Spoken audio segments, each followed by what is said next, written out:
दोस्तों कौन नहीं चाहता कि वो भी अपनी बिटिया को उच्च शिक्षा दे सके, इसके साथ ही अच्छे कॉलेजेस में पढ़ा सके और उसकी शादी भी अच्छे से कर सके। तो अब आप लोग को चिंता करने की कोई भी जरूरत नहीं है, क्योंकि आज की वीडियो में हम आप लोग को भारत सरकार यानी कि केंद्र सरकार की एक ऐसी योजना के बारे में बताने वाले हैं जिसका नाम है सुकन्या समृद्धि योजना, जिसमें आप लोग सालाना 250 रुपए से लेकर 1.5 लाख रुपए तक इन्वेस्ट करके इसके मेच्योरिटी पर एक बड़ा अमाउंट प्राप्त कर सकते हो। जिस उस अमाउंट से आप लोग अपनी बिटिया की शादी भी अच्छे से कर सकते हो, साथ ही हायर एजुकेशन भी उसकी करवा सकते हो। तो दोस्तों आज की वीडियो में हम आप लोग को सुकन्या समृद्धि योजना की पूरी डिटेल में जानकारी देने वाले हैं, जैसे कि सुकन्या समृद्धि योजना क्या है, इसमें इस योजना के तहत अकाउंट ओपन करने के लिए क्या एलिजिबिलिटी एंड क्राइटेरिया होती है और कैसे आप लोग बैंक या फिर पोस्ट ऑफिस में अपना अकाउंट यानी कि अपनी बच्ची का अकाउंट ओपन कर पाएंगे, इस साथ ही मेच्योरिटी पे कैसे आप लोग को अमाउंट लेना है। तो सब कुछ आप लोग को कंप्लीट जानकारी दी जाएगी सुकन्या समृद्धि योजना की। तो आप लोग वीडियो पूरा एंड तक देखेंगे तभी आप लोग को समझ में आएगा। दोस्तों इस साथ ही मैं आप लोग को बता दूं कि अभी जुलाई के महीने में ही इसमें कुछ चेंजेस किए गए हैं, तो उसको मैं आप लोग को वीडियो के लास्ट में बताऊंगा, तो वीडियो आप लोग पूरा एंड तक जरूर देखिए। तो नमस्कार दोस्तों, मेरा नाम है प्रवीण और आप देख रहे हैं हमारा यूट्यूब चैनल टेक्नो बैंकिंग। तो आइए दोस्तों बिना समय गवाए वीडियो स्टार्ट करते हैं। तो आइए दोस्तों सबसे पहले बात कर लेते हैं कि सुकन्या समृद्धि योजना क्या है। तो सुकन्या समृद्धि योजना केंद्र सरकार यानी कि भारत सरकार के द्वारा लॉन्च की गई एक ऐसी योजना है जिसका एकमात्र उद्देश्य आपकी बच्ची को हायर एजुकेशन चाहती उसकी शादी है। तो सुकन्या समृद्धि योजना के तहत आप किसी भी बैंक या फिर पोस्ट ऑफिस में अपनी बच्ची का अकाउंट ओपन करवा सकते हो, जिसमें आप लोग को सालाना 250 रुपए से लेकर 1.5 लाख रुपए तक का इन्वेस्टमेंट करना है और इसका जो मेच्योरिटी पीरियड है वो 21 साल है। 21 साल के बाद आप लोग को एक बड़ा अमाउंट मिल सकता है जिसका उपयोग आप अपनी बच्ची के शादी इसके साथ ही हायर एजुकेशन के लिए कर सकते हो।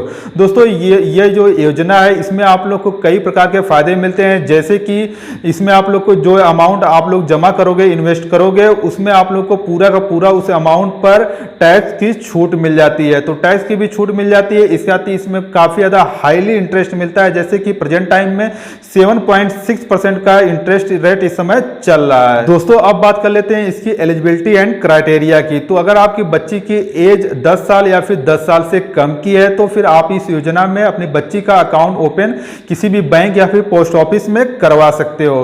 कोई भी पेरेंट्स अपने किसी 2 बच्चियों का अकाउंट ओपन करवा सकता है। इसमें एक छूट भी दी गई है, अगर उस पेरेंट्स की कोई जुड़वा बच्ची है तो वो अपनी तीनों बच्चे यानी कि दोनों जुड़वा इसके साथ ही एक सिंगल तीनों का अकाउंट ओपन करवा सकता है, बट 2 या फिर अगर जुड़वा है तो 3 से ज्यादा का अकाउंट ओपन नहीं होगा। इसके साथ ही अगर कोई एनआरआई लड़की है यानी कि अगर आपकी बच्ची एनआरआई है तो भी उसका अकाउंट नहीं ओपन होगा। दोस्तों अब आप लोग को बता देते हैं कि किस बैंक या फिर पोस्ट ऑफिस में आप अपनी बच्ची का अकाउंट ओपन करवा सकते हो, इस साथ ही डॉक्यूमेंट क्या क्या लगेंगे। तो कोई भी पब्लिक या फिर प्राइवेट सेक्टर का बैंक, चाहे एचडीएफसी बैंक हो, एसबीआई हो, यूनियन हो, एक्सिस हो, किसी भी पब्लिक या फिर प्राइवेट सेक्टर के बैंक में आप अपनी बच्ची का इस योजना के तहत अकाउंट ओपन करवा सकते हो या फिर पोस्ट ऑफिस में भी अकाउंट ओपन करवा सकते हो। इसमें यह भी फैसिलिटी आपको मिलती है, अगर आप मान लीजिए एक सिटी से दूसरी सिटी को ट्रांसफर कर रहे हो, एक सिटी से दूसरी सिटी में शिफ्ट हो रहे हो, तो फिर आप लोग उस अकाउंट को भी ट्रांसफर बड़े आसानी से करवा सकते हैं। इसके साथ अगर आपका बैंक में अकाउंट है यानी कि आपकी बच्ची का बैंक में अकाउंट है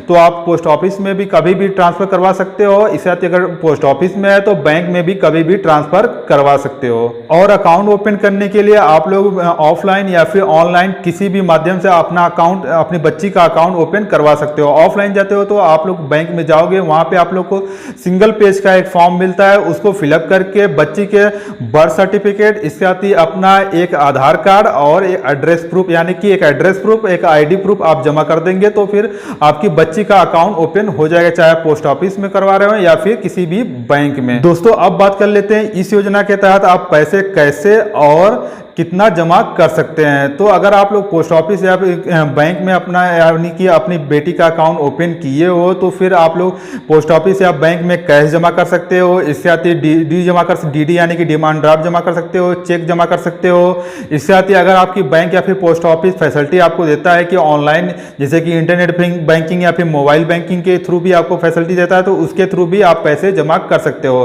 अब बात कर लेते हैं कि कितना आपको अमाउंट जमा करना है। जैसा कि मैंने आपको वीडियो की शुरुआत नहीं बताया कि सालाना मिनिमम 250 रुपए, इसके साथ ही 250 रुपए से लेकर 1.5 लाख रुपए तक का अमाउंट आप जमा कर सकते हो। और अगर मान लीजिए आप किसी भी साल ये अमाउंट नहीं जमा कर पाते हो तो आपके ऊपर 50 रुपए की पेनाल्टी लगाई जाएगी, यानी कि मिनिमम जो अमाउंट है 250 रुपए प्लस 50 रुपए 300 रुपए आप लोग को जमा करना पड़ेगा। और मान लीजिए आप लोग उसके नेक्स्ट ईयर भी नहीं जमा करते हो तो फिर आपका सुकन्या, आपकी बेटी का सुकन्या समृद्धि योजना के तहत जो अकाउंट खुला हुआ है उसको डीएक्टिवेट कर दिया जाएगा। और कभी भी आप इसको ये पेनाल्टी प्लस 250 रुपए जमा करके आप लोग फिर से इसको अकाउंट यानी कि अकाउंट को रीएक्टिव करवा सकते हो।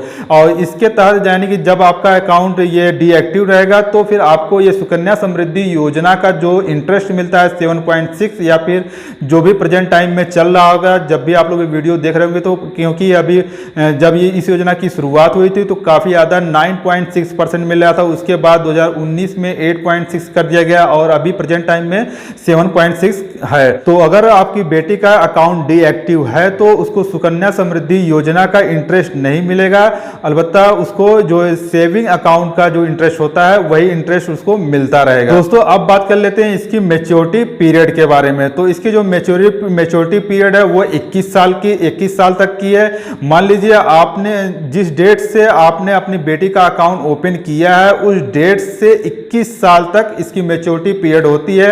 मैच्योरिटी पीरियड समाप्त होने के बाद आपको कोई भी इंटरेस्ट नहीं मिलता है तो यही सही होगा कि आप मैच्योरिटी पीरियड समाप्त होने के बाद उस अकाउंट को क्लोज करके बैलेंस निकाल लें। अगर उसका यूज करना हो तो यूज करें या फिर किसी अदर जगह पे इन्वेस्ट कर सकते हैं। लेकिन दोस्तों इसमें एक छूट भी दी गई है। अगर मान लीजिए आप अपनी बेटी को उच्च हायर एजुकेशन देना चाहते हो तो जब उसकी एज 18 साल की हो जाती है तो फिर आप उस जो सुकन्या समृद्धि योजना में जितने भी बैलेंस पड़े हुए हैं उसका 50% अमाउंट आप निकाल सकते हो, यानी कि हायर एजुकेशन के लिए 50% अमाउंट निकाल सकते हो। इसके साथ ही शादी के लिए जब 21 साल कंप्लीट हो जाता है तो पूरा अमाउंट आप विड्रॉ कर सकते हो। दोस्तों काफ़ी लोग ये भी पूछते हैं कि अगर हायर एजुकेशन के लिए ना निकालना हो या इसके शादी के लिए भी नहीं निकालना हो और इसके बावजूद अगर हम बीच में ही ये अमाउंट निकालना चाहते हो तो क्या पॉसिबल है?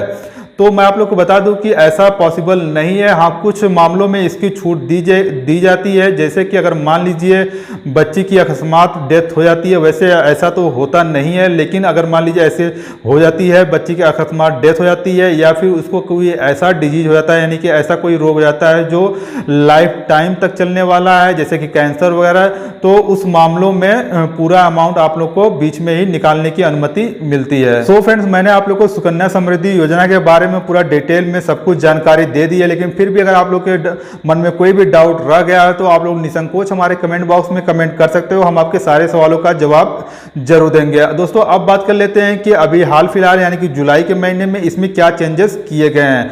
तो अगर आप अपनी बेटी का अकाउंट ओपन करवाना चाहते हो और उसकी एज 25 जून यानी कि 25 मार्च से लेकर 30 जून के बीच में अगर उसकी एज 10 साल की हो गई है तो भी आप लोग अपनी बच्ची का अकाउंट ओपन करवा सकते हो। ये छूट दी गई है लॉकडाउन के कारण। लॉकडाउन के बीच में अगर 25 मार्च से लेकर 30 जून के बीच में आपकी बच्ची की एज 10 साल तक की हो गई है तो भी आप अपने बच्ची का अकाउंट ओपन कर सकते हो। दोस्तों इसमें जो मैच्योरिटी पीरियड होता है, यानी कि आप लोग को एक चीज मैंने बताना भूल गया कि जो इसकी मैच्योरिटी पीरियड 21 साल तक होती है और पैसे आप लोग को कब तक जमा करने हैं। तो जो इन्वेस्टमेंट आप लोग को करना है वो 15 साल तक करना है, यानी कि जिस डेट को आप अपनी बच्ची का अकाउंट ओपन करवाते हो उस डेट से लेकर 15 साल तक ही आपको पैसे यानी कि इन्वेस्टमेंट करना है। उसके बाद आपको इन्वेस्टमेंट नहीं करना है लेकिन उसके बाद भी आपको 6 साल तक यानी कि 21 साल तक लगातार इंटरेस्ट मिलता रहेगा। सो फ्रेंड्स, मैंने आप लोगों को पूरा डिटेल में जानकारी दे दी है। अगर फिर भी कुछ छूट गया हो, मुझसे कोई भी पॉइंट छूट गया हो तो अगर आप लोग जानते हो तो आप लोग नीचे कमेंट बॉक्स में कमेंट कर सकते हैं। साथ ही अगर आप लोग आपके मन में कोई भी डाउट हो तो फिर आप लोग नीचे कमेंट कर सकते हैं, हम आपके सारे सवालों का जवाब जरूर देंगे, क्योंकि आपका सुझाव और आपका सवाल हमारे लिए काफी ज्यादा इंपॉर्टेंट होता है। सो फ्रेंड्स, उम्मीद करते हैं कि आप लोग को हमारे द्वारा दी गई जानकारी जरूर पसंद आएगा। अगर आप लोग को वीडियो पसंद आई हो तो वीडियो को आप लोग लाइक जरूर कर देना। इसके साथ अपने सभी फ्रेंड्स, अपने सभी जानने वालों, अपने सभी फैमिली फ्रेंड्स साथ शेयर जरूर कर देना, क्योंकि दोस्तों बहुत ही इंपॉर्टेंट ये स्कीम है, हम सभी लोगों को जरूर ओपन करवाना चाहिए। अगर हमारी बच्ची है और 10 साल या फिर 10 साल के नीचे की है तो इस योजना के तहत अकाउंट जरूर ओपन करें, क्योंकि हायर एजुकेशन के लिए आजकल आप देखें कितनी महंगी फीस वगैरह हो गई है, शादी भी करना काफ़ी ज़्यादा महंगा सौदा होता है। इसीलिए अगर हम इस योजना के तहत छोटे छोटे अमाउंट करके भी अगर कुछ पैसे जमा करते रहेंगे तो फिर उसकी शादी या फिर पढ़ाई यानी कि हायर एजुकेशन तक हम बहुत सारा एक बड़ा अमाउंट इकट्ठा कर सकते हैं। सो फ्रेंड्स, मिलते हैं नेक्स्ट वीडियो में, तब तक के लिए घर पे रहिए, सुरक्षित रहिए। जय हिंद, वंदे मातरम।